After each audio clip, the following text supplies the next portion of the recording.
friends, welcome back to my gameplay videos.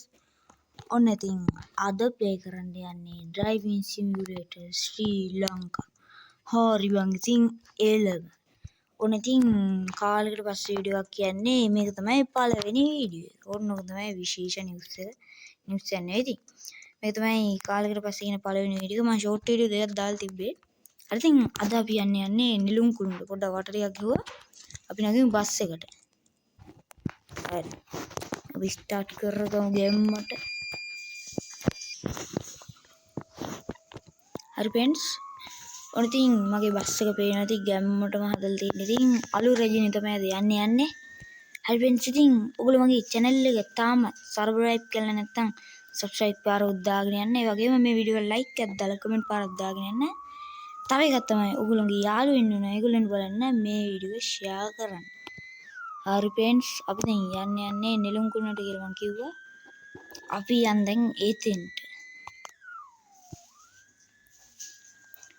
I think අඩෝ අන්න colour light එක වැටුණා. ඒ වුණාට කමන්නේ මං යන. අරු නැවතුන්නේ නෑනේ. අඩේ සාමාන්‍ය වාහන නැවතුනවා. හරිද? මේ අලුත් අප්ඩේට් එකේ තමයි මං ගන්නෙ. මේක ඉතින් මිනිස්සු ඇදිනවා අර කලර් ලයිට් ඇట్లా. අම්මසේ කිට්ටුවටම ඇවිල්ලා හරිද?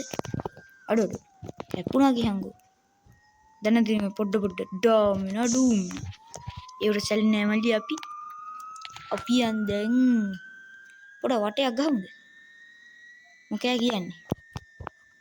මේ වටරවුමේ වටයක් ගමු. එතන වට යන්නේ තියෙන්නේ. අයි මොකටද වට යන්නේ? හරි කේස් යන්නේ අරක අයිනෙන් ගන්න ඕනේ නැත්නම් අරකට වැටුණොත් එහෙම පාගින්න යනවනේ. හරි. හරි friends ඉතින් මේ තමයි අපේ channel එකේ දාන පළවෙනි වීඩියෝ එක. අඩෝ හැප්පුණානේ. කවන්නේ ඕනේ. මොකද්ද? පොඩ්ඩක් ඉන්න මල්ලි. කලබල වෙන්න එපා. ඉතින් මේ වීඩියෝ එක එච්චර දිග වීඩියෝ ගන්න උන්නේ නැහැ. මොකද පොඩි දුරක් ඉඳලා ආවේ. අද පොඩ පැටලුණා ගණන් ගන්න එපා. දැන් ඉතින් පොඩ ඩාමිනා ඩූම්. හරි බඳි අපි පාක් කරගමුකෝ. ඕන පාක් වුණා. හරි friends. ඔන්න අංගල එක සෙට් එකක් බහිනවා. ඒකෙන් මොකද උනේ? වාහන ඇවිල්ලා අප්පනවා. කීවේ. දැක්කනේ මගේ මොලේ. හරි බහින් නැද්ද? ඉවරයි. දැන් හරි ඉවරයි. එහෙනම් ඉතින් මේ වීඩියෝ එකට හොඳ නම් කමෙන්ට් පාරක් දාගෙන යන්න. ඒ වගේම ලයික් කරන්න, subscribe කරන්න අමතක කරන්න එපා. එහෙනම් ඉතින් ආදර අපි ගියා.